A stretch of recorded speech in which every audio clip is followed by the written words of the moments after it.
Okay, so this is gonna be sort of my updated deck list. I'm probably gonna separate these videos out into by different decks because my last one was pretty rushed, and for this one I just kind of want to explain each one more in depth. But yeah, there's been some minor changes made to these, so let's just start with Stormhaven. Okay, so I'll just basically go through the deck and then explain some of my choices and whatnot. Okay, triple Pinion Prayer, triple Sacred Plea, triple Mind You, two Heavenly Hounds, triple Hallow Dogma, triple Scripture, triple Beast Call Aria, two Angelic Barrages, one of the Temple Defender, two of the Prism Priestess, triple Birdsong, double Urd, triple Cudgel, double Dance of Death, double Moon Owl Mirage, and triple Winged Sentinel Garuda. Okay, so quick rundown of the cards. Pinion Prayer, very good to see turn 1, and any other turn summons a 2/1 charge, 2/1 storm. Very good for just poking face with it, whatnot. Sacred Play, probably one of the best draws and draw cards in the game. Like, I mean, countdown's slow, but it's a 1-mana draw too, so it's very strong. So triple Mind You. I know some people like to run double of these. But I run triple. I used to have, let's see if I can find it actually. Yeah, I used to have a Unicorn Dancer in here because I was facing a lot of aggro. But since getting to like mid A0, I've been facing a lot of Dimension Shift, and Dimension Shift can't really do anything to Mind You. Like, it's very hard for Dimension Shift to kill this card, especially if you evolve it. Then once you do, then the only thing they have that can kill this is the it's like the one that does 1 damage randomly to all enemy minions. Spread him on enemy minions and then spell boosted adds 1 more. But yeah. Double Heavenly Hound, very good taunt, just good card, very strong stat wise. Becomes a 2/4 for 2 with ward, very strong. Hallow Dogma, your best possible opening hand is honestly Pinion Prayer or Sacred Play, depending on if you're going up against a slower deck or a faster deck. Turn 1, play that shit turn 1, and then turn 2, Beast Call Aria, turn 3, Hallow Dogma. So basically turn 3, you're spending, essentially what it is you spend 4 mana to draw a card, summon a 2/1 Storm, and a 4/4 minion, which is unbelievably insane in this game. But yeah, if you get that combo off, you pretty much secure it. Blackened Scripture, I think this is probably one of the best of the 2 mana removals. Like, if you're new to this game, every deck has kind of like their 2 mana removals. Like Swordcraft has one that's, oh shit, I just took that out of my deck. Whoops. Swordcraft has one that's like 2 mana, deal 2, and then summon a 1/1 if you have less minions. Oh, actually, let's update these to get animated. I didn't even realize. But yeah, so the good thing about the Haven one is it banishes, and that's really good against, like, the reason why Shadow isn't considered strongest is because Haven is strong and it has a lot of banish effects.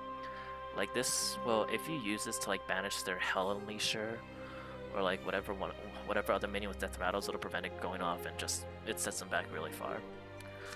Beast Call Aria, probably the best card in the deck, honestly. It's just the amount of value you get out of this for 2 mana is ridiculous. Like 2 mana is already worth a 2/1 charge. But you get a 4/4 on top of that. Like 2 mana is worth more than a 2/1 charge if you think about it, because the Centaur one is a 2 mana 2/1, and that only gains charge if you have a commander in play. Angelic Barrage. I might actually take these out, and I don't know. I don't know what I replace them with, but honestly, these are just good for the forest matchup and semi good for the sword matchup. Just a good board clear, because that's what this deck lacks. Temple Defender. Okay, so this is my one of tech for against aggro, because I took out the Unica because I was struggling a bit with aggro, just bursting me down. This card's very good because a lot of aggro decks, like, she shits on, like, she's really strong against bad aggro, because she essentially absorbs an infinite amount of bats. But yeah, and it's very strong in the early game because this 2/2 will trade for a lot of things. Especially like the 1-drops that only have 1 attack. Like she'll trade infinitely well into those. Prism Priestess. Honestly, I have these things that I don't have, like, actually I forget that, but so Prism Priestess, just kind of random search. This game doesn't have true tutoring cards, so it just searches out a random amulet. It's like a good card late game. It's a good card to drop on turn 3. It's good whenever, honestly. And you also rarely care whatever amulet you pull, because Think of it as a 3 mana 2/2 draw a card. That's specifically an amulet. Okay, next one. Divine Birdsong. Very strong. Summons a 3/4 Storm after 2. So turn 5, you can also go Divine Birdsong, Hallow Dogma for a 3/4 charge, evolve it to 4/4 charge. Or turn 9. I don't know how efficient that is, but you can play this, and then you can Winged Garuda it, so you get 6 damage. Because Winged Garuda does 3, and then this has 3. They're very good for setting up the OTKs. Actually, that's the first time I realized that's actually a chick. Wow. Huh. Yeah, I never noticed that. Okay, Urd.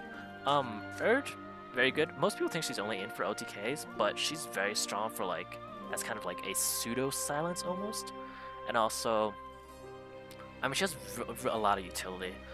Like, there's several cards that, if you evolve them, they gain special effects, whatever. Like, against Merlin, she'll turn the Merlin back into a 3/2, and, like, the Merlin will lose her, like, actually, no, she won't, because he has that. Fuck, forget what I just said. But just know that, like, she'll remove evolve effects and whatnot. She'll essentially return minions or followers back to their original state. But yeah, she's very good for OTKing, because you can just Divine Birdsong, face, Urd it again, and then go face with this, because it regains Storm. But yeah, so Priest of the Cudgel. Oh, this card is broken as fuck. Sorry, but it actually is. It'll always 3-for-1. It'll pretty much always 3-for-1. Like 9 out of 10 times it'll 3-for-1. I think it's probably the best. It is the best for evolve, because it just does so much of the board state. Especially since, like, banishing with 3 or less, because you can get rid of, like, really high threats of this. Like, you can get rid of evolved fortes.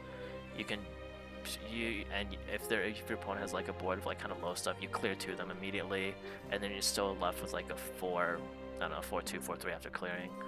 And its stats are, like, very good for like anti-aggro stats, like the 4/5, as opposed to, like, say the Shadowcraft's Necromancer, which is a 5/4. But yeah, just Priest of the Cudgel. You run triple these in every single Haven deck. You run triple these. It's because that's just how strong it is. Like, this banish effect is ridiculous. I honestly think they should nerf it to like 2 or something, but yeah. Alright, Dance of Death. Best neutral removal in the game. So I realized I haven't really been running into that much PTP, and even when I do, it's like if I have Execute in hand, it doesn't really do much. So I have a very low opinion of Execute right now, but yeah, just double Dance of Death. Good face damage. Think of it as like 5 mana, deal 10% of the opponent's max HP, kill a minion. Moonhound Mirage, extremely versatile card. You can use her as both a finisher. With an evolve, it becomes a 6 mana, 5 charge, which if you 5/7 charge, which heals back at the end of your turn. And you can kind of think of that as like a Forte, sort of, as a finisher, because Forte is also 6, but Forte's base is 5. Bad. Or you can just trade it in, because it'll heal back 3 to 5. It'll heal back to its full at the end of your turn. Yeah. If you do trade it, think of this card as like a 6 mana, deal 3 damage, summon of 3/5, which is very good, because like a 5 mana card is a 4/5 already, so just good. And then Winged Sentinel Garuda, really helps you set up your OTKs. Like this 3 face damage it deals, very, very strong, especially in the late game when both people are kind of top decking or whatnot. And also the this card will always give you your amulets, because we don't run any amulet that's above cost 3. So if you have this and it's like late game, like turn 8+, then no matter what amulet you play, save for of course the Winged Divine Birdsong, but whatever amulet you play, like this will proc it. That's also why Pinion Prayer is really good. Like turn 7, this is just 5 burst face damage, Winged Sentinel Garuda with Pinion Prayer. It's 5 face damage and it's 6/5 in stats, which is pretty good on turn 7. Or you could even play turn 7, 6 mana 4/4, deal 3, and then draw 3 cards with Sacred Play. So yeah, this card honestly deals too much, like has too much built into it. Like to subtract 3 from a countdown, that's ridiculous, and to deal 3 damage. But yeah. Okay, so I guess general tips when playing this deck. So early on, you want to kind of control the board with your Mind Use Heavenly Hounds and your Scriptures, while also setting up your amulets so that they can count down. Like any of these amulets, any amulet down is good, essentially. Just whenever you can, just place an amulet. As you transition towards the mid game, against aggro decks you will be behind, but that's okay because Priest will basically give you the board back. And then you can be, the good thing about this deck is like, it's a, how do you say, it's like a face deck almost, but it also has a lot of control aspects. So it's very versatile in that regard. But yeah, so you basically want to control them while your amulets are counting down, and then once your amulets do count down, aggressively go face with your storms, like from Pinion and from Divine Birdsong. And when you can, try to get in that extra face damage with Erd, or if you need it, if you're really far behind, you just clear with Erd, Divine Birdsong, but Priest of the Cudgel honestly should bring you back. And then essentially endgame, you just want to finish with Moon Mirage, or if you are playing a more slower pace game, Control with her. And of course, Wing Tunnel Garuda for that 3 burst face damage, and then in addition to getting out whatever amulet you need. Yeah, like this turn 6 with any amulet is really strong.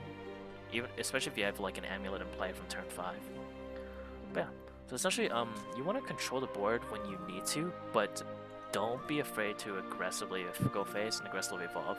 Like that's, I think, one of the strengths of this deck is that it can play both semi-control and semi-aggro better than most mid-range decks can, because it has really good control cards in Blackened Scripture and Priest of the Cudgel, along with really strong storms from Pinion Prayer and Beast Call Aria and Divine Birdsong plus Erd.